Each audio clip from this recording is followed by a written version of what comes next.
Bonjour à tous. Alors, Bonjour à tous, eh bien j'espère que vous êtes en pleine forme aujourd'hui. j'adore.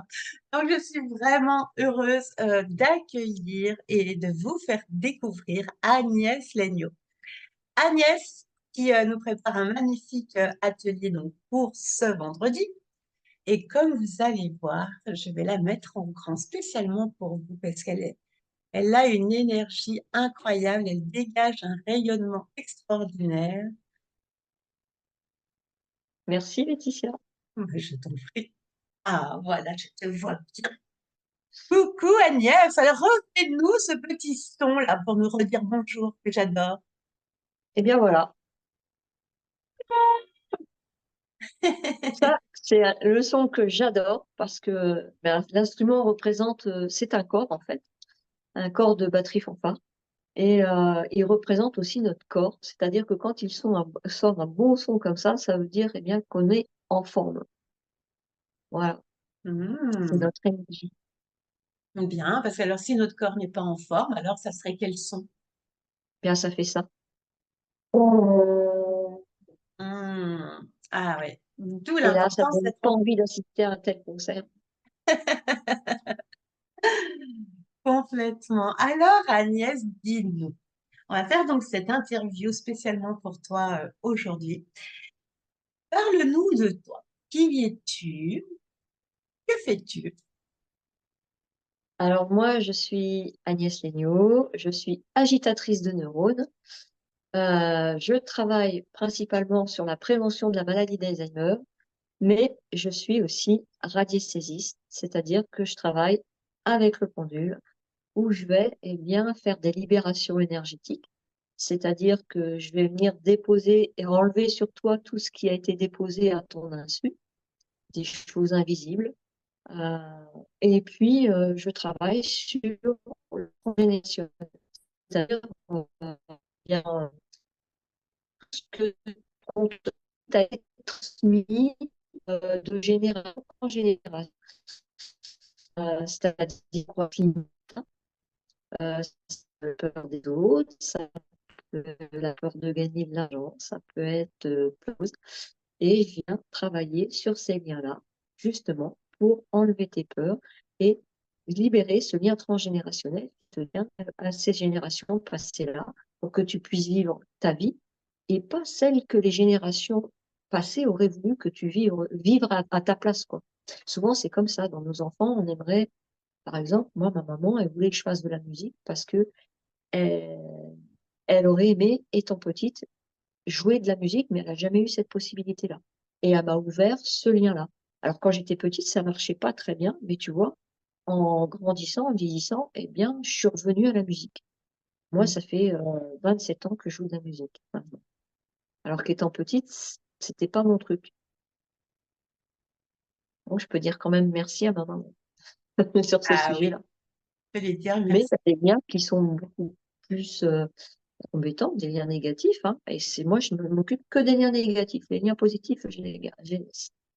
Hmm, c'est Parce magnifique. que c'est ce qu'il y a de plus beau. On a juste eu un petit moment où ta bande passante était faible au tout début. Donc, je verrai si on t'entend bien au montage. Hein? D'accord. Il y a eu OK.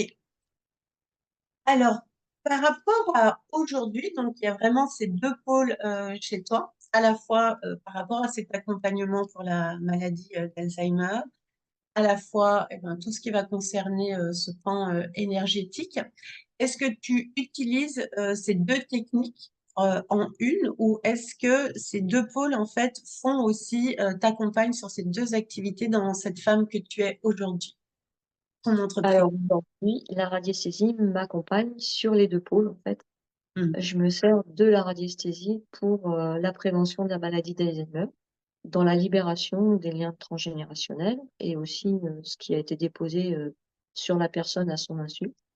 Et puis, je me sers de la radiesthésie euh, pour eh bien, accompagner des responsables d'entreprise à à vivre mieux leur entreprise, en fait, et à prendre les bonnes décisions, et puis aussi à se débarrasser de leurs croyances limitantes qui les empêchent de déplacer leur plafond de verre. Voilà. Génial. Et toi, comment tu as découvert la radiesthésie? Alors, c'est une longue histoire parce que moi, j'ai ça depuis que je suis toute petite, c'est un don. Et puis, je me posais beaucoup de questions, et peut-être trop. Et puis, ça finit par énerver ma maman parce que moi, je viens d'une région où, eh bien, les personnes qui pratiquaient la radiesthésie étaient plus considérées comme des sorciers ou des sorcières. Et ma maman a eu peur et elle m'a fait très peur. Et j'étais jeune à l'époque et je me suis dit: «Waouh, j'ai mis les pieds dans quelque chose, je ne veux pas y toucher, je veux pas ressembler à la sorcière de Blanche-Neige». Hmm. Et j'ai fermé les portes, et en 2021, quand j'ai commencé mon développement personnel, eh bien c'est revenu naturellement, mais c'est revenu, pas, le petit truc comme ça, c'est revenu, j'ai fait, 1 week-end de stage, en un week-end tout s'est ouvert, quoi. Oh, Et génial. donc ça continue à s'ouvrir, continuellement, en fait. Et c'est là que j'ai eu la clairaudience et qui est revenue en premier. Mhm. Et et puis j'avais un ami qui, ça faisait des années, il me disait: «Agnès, quand est-ce que tu viens faire un stage au pendule avec moi?» Parce que lui, il avait senti quelque chose, puis moi je lui disais: «Tu m'embêtes avec ton truc, j'en veux pas, laisse-moi tranquille». Et quand je me suis installée, il est venu me voir heu, pour me faire voir comment la radiesthésie pouvait être complémentaire, heu, à ce que je faisais. Parce qu'au départ, j'ai commencé par les massages, le massage Shinatsu. Et il me disait: «Je vais te montrer comment c'est complémentaire, la complémentarité entre les 2». Bon, j'ai dit: «Si tu veux, je suis pas têtue», donc j'ai et il m'a effectivement, j'ai compris que la radiesthésie pouvait être complémentaire à ce massage-là, parce qu'en fait, ce massage, c'est un massage profond du ventre où je viens évacuer les émotions qui sont en toi depuis ta conception. Hmm.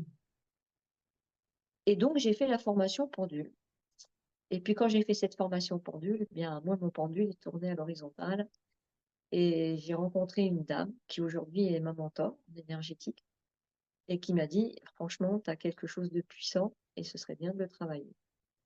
Et donc je l'ai écoutée, je suis allée vers elle, et depuis, ça fait 2 ans que je travaille avec cette dame-là, et que, bien, j'apprends plein de choses, je monte en puissance.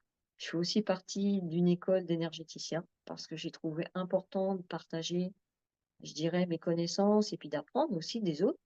Et mais aussi d'être dans un milieu sécurisé et éthique, parce que c'est pas toujours le cas. Donc voilà, c'était ma volonté, et puis, ben, de fil en aiguille, j'ai monté en puissance. Les gens sont venus à moi, pour différentes problématiques, et puis les problématiques, montaient, montaient, montaient, et puis, bah, voilà, au mois de septembre, j'ai décidé d'accompagner les entrepreneurs. Et puis j'ai une histoire familiale avec ma maman et la maladie d'Alzheimer. Et au mois de mars, j'ai décidé d'accompagner les personnes justement sur la prévention de la maladie d'Alzheimer. Voilà, Génial. comment je suis Et arrivée là. super maintenant, vraiment superbe, d'autant plus qu'il y a un isolement auprès de ces personnes-là qui est très très fort et c'est très dur hein, au niveau Mmh. du quotidien. Donc bravo, bravo à toi, hein, puisque effectivement, magnifique. Et dis-nous aujourd'hui, Agnès, c'est quoi ta plus haute aspiration? Ton leitmotiv en fait par rapport à cette société, par rapport à cette humanité, par rapport à ce plus grand que soi dans ce qui t'accompagne aujourd'hui? Eh bien, mon objectif, c'est de diminuer le pourcentage, de malades d'Alzheimer en créant une académie d'énergéticiens, que j'aurai formée. Heu et que parce que toute seule, ben, je peux agir, c'est sûr, mais je vais pas agir, sur l'échelle mondiale, et l'objectif, c'est de former des personnes, des thérapeutes à ma méthode pour, pouvoir, eh bien, continuer à libérer les personnes. Et pourquoi l'académie? Parce que cette académie permettra d'enrichir la méthode, parce que chaque thérapeute a un outil, et ça se trouve utilisera une partie de son outil, lors d'une séance, et on pourra justement enrichir cette méthode-là pour qu'elle soit de plus en plus efficace, et avoir vraiment un outil performant pour libérer les gens sur la prévention de la maladie. Super. Donc, à la fois en termes de prévention, à la fois en termes d'optimisation, je dirais, de toutes ces capacités dans l'ici et maintenant pour retarder, en fait, hein, ce process Mm. C'est ça, et de permettre à la personne de garder les rênes, en fait, hein, par rapport à sa propre vie. c'est ça. Et puis je trouve ça tellement important. Tu vois, là, j'ai fait une conférence dimanche dernier et bah, le partage déjà permet de trouver, je dirais, de retrouver un sourire, de retrouver une solution et puis de se dire que bah voilà, c'est pas parce qu'on a un parent Alzheimer, on n'est pas des sauveurs. Ouais, c'est surtout ça, c'est de prendre conscience qu'on n'est pas des sauveurs. Et c'est le travail que je suis en train de faire avec une cliente actuellement. Et elle me dit merci parce que elle dit ça a changé ma vie Mhm. aujourd'hui. Moi, je me positionnais en tant que sauveuse parce que je voulais pas que ma maman parte. Et aujourd'hui, bien, elle a adopté une posture tout à fait différente. Et elle dit c'est vrai, elle dit maintenant, elle dit je profite mieux de ma maman. Elle dit c'est pas facile, c'est sûr, mais elle dit je vois les choses autrement. Et je me préserve surtout, c'est se préserver soi. Parce que souvent, quand c'est comme ça, on veut que le temps s'arrête, on veut que la maladie s'en aille, et c'est pas possible. Et c'est de voir vraiment de prendre du recul et de voir autrement.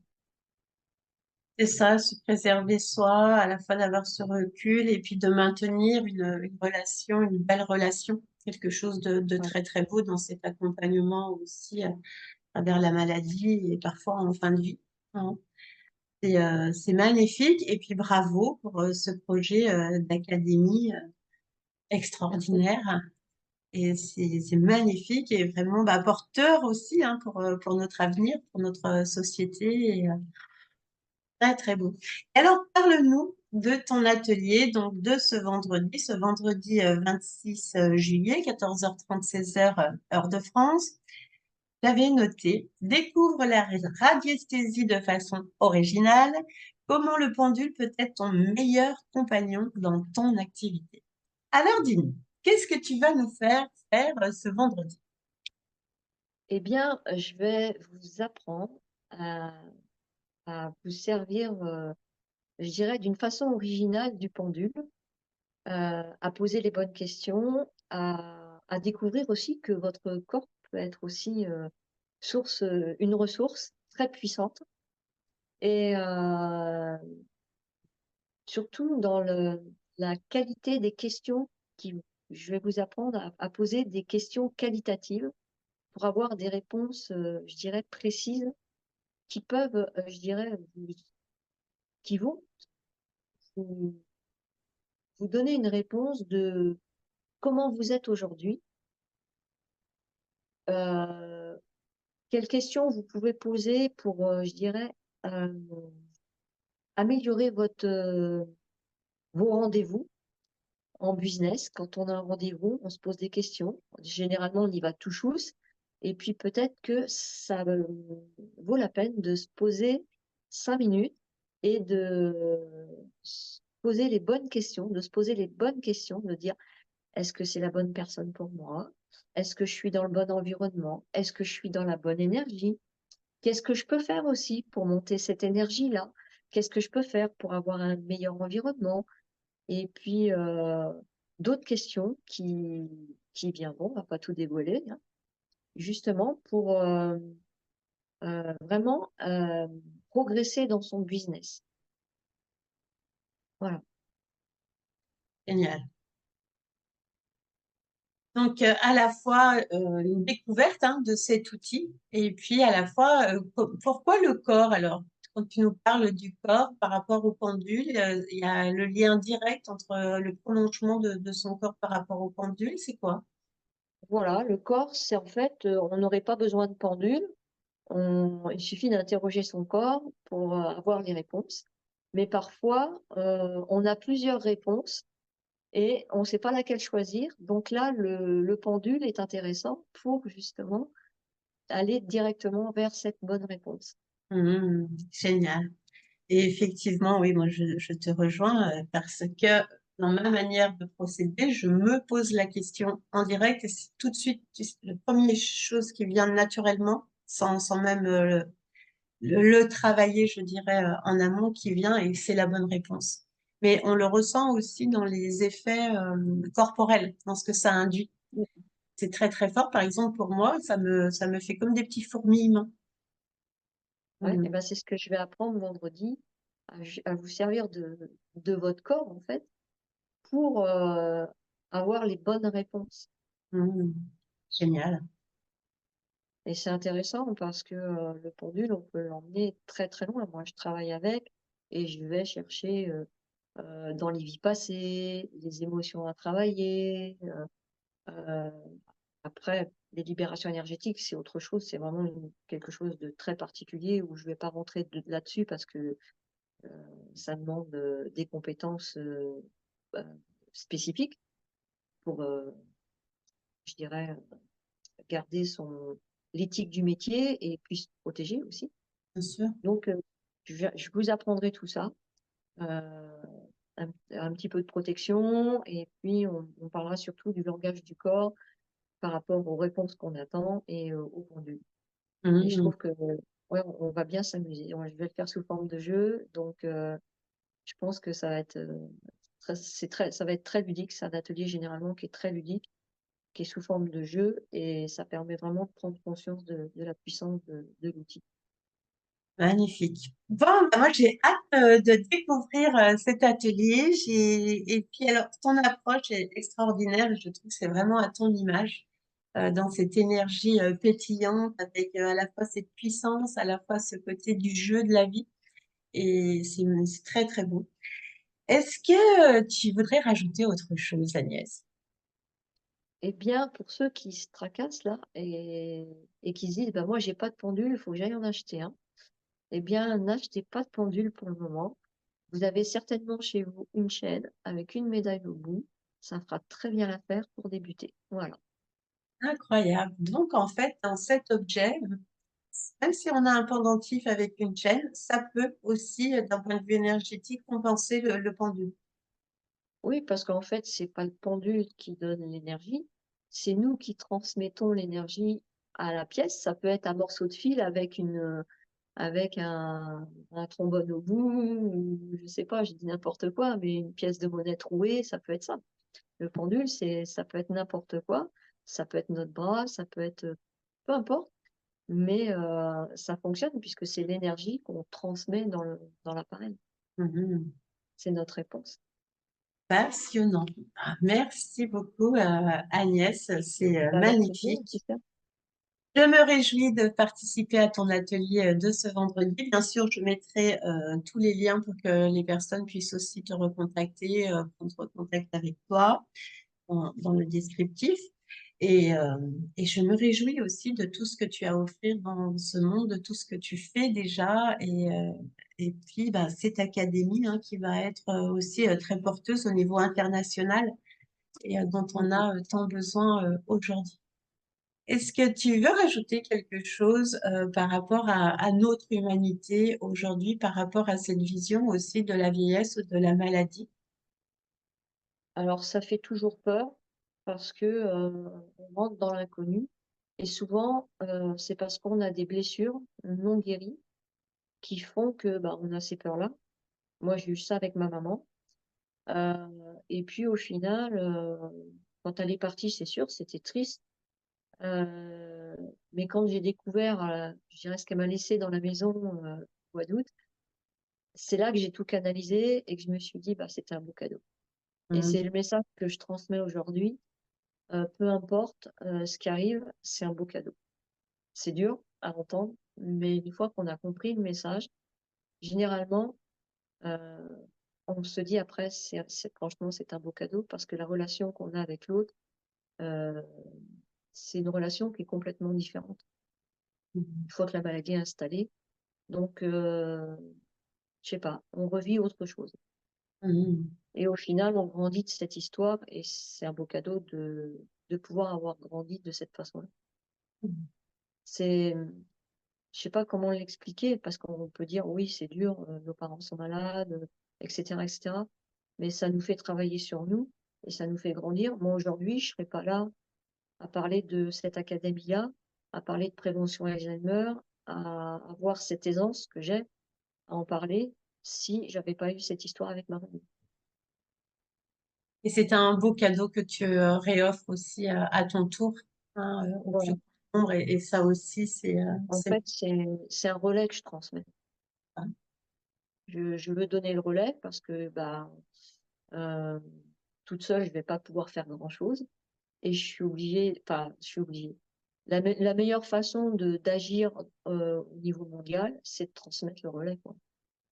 Complètement. Et puis de donner bah, les outils hein, aussi dans cette Voilà, initiation, dans ces enseignements-là, qu'effectivement, bah, que le plus grand nombre puisse aussi accompagner à leur tour et transformer hein, et découvrir aussi ce beau cadeau et le voilà. vivre. C'est pour ça que je dis aux gens, bah, venez me voir si vous êtes dans ce cas-là, parce qu'il y a plein de choses à débloquer, plein de belles choses et vous allez voir la vie autrement et c'est en moi, j'aurais pas quand ma maman, le jour où elle m'a pas reconnue, j'aurais pu rester, dans la tristesse et puis insister pour qu'elle me reconnaisse et en fait, je me suis dit: «Ben, ça sert à rien» et j'ai fait un pas de côté, enfin, j'ai en arrière et puis je me suis dit: «Ben, maintenant, il faut que je trouve une solution pour communiquer avec elle» et j'ai trouvé. C'était, bah, tout simplement lui faire, raconter son passé, son histoire et et puis, bah, de fil en aiguille, la relation est revenue, en fait. Elle Mhm. me reconnaissait pas, mais on a tissé un lien autre, en fait, que de on a fait un nouveau lien, en fait. C'est comme si elle renaissait, c'était comme si c'était une renaissance, en fait. Oui, une renaissance et à la fois au niveau de son identité, comme un rappel de qui elle est, qui elle a été Mmh et finalement ses souvenirs qui l'accompagnent. et c'était OK pour moi, en fait. Ça a Mhm. été compliqué, hein, c'est pas un travail qui se fait comme ça en 5 minutes. On se dit pas, «Bon, bah, je vais» non, ça il a fallu que ça chemine dans ma tête, pendant plusieurs jours pour arriver à ce chemin-là, quoi. Oui, parce que c'est comme le deuil en fait de la petite fille face à sa mère, mais une renaissance, en tout cas dans ce lien d'essence à essence, de personne à personne, d'individu à individu, et avec tout ce que ça peut réouvrir en fait. Mmh. Euh, Ouais, c'est ça, la maladie, c'est un deuil, hein. C'est le deuil de la personne que j'ai connue et c'est la naissance d'une autre personne et quand elle repart au final, c'est un autre deuil ça. et c'est compliqué, on fait 2 deuils, peu de temps, quoi. De deuil, une Mais après réouverture aussi par rapport à ouais, toi, tout ce que ça a pu aussi t'apporter en tant que femme mmh, et en tant qu'entrepreneuse, bien sûr, mais avec cette force et ces enseignements extraordinaires. c'est l'enseignement qui après qu'il faut regarder et je sais que c'est pas facile parce que quand on est dans son «couloir» entre guillemets, parce que moi, j'ai travaillé sur moi, donc il y a beaucoup de transgénérationnel que j'ai libéré et cetera. Mais quand on n'a pas libéré ce transgénérationnel-là, bah, je conçois que c'est compliqué. Hmm. Parce que souvent, la thématique qui revient le plus souvent, c'est la peur de l'abandon et c'est le fait qu'on n'a jamais été reconnu et qu'on cherche cette reconnaissance à tout prix, avant que la personne ait pas.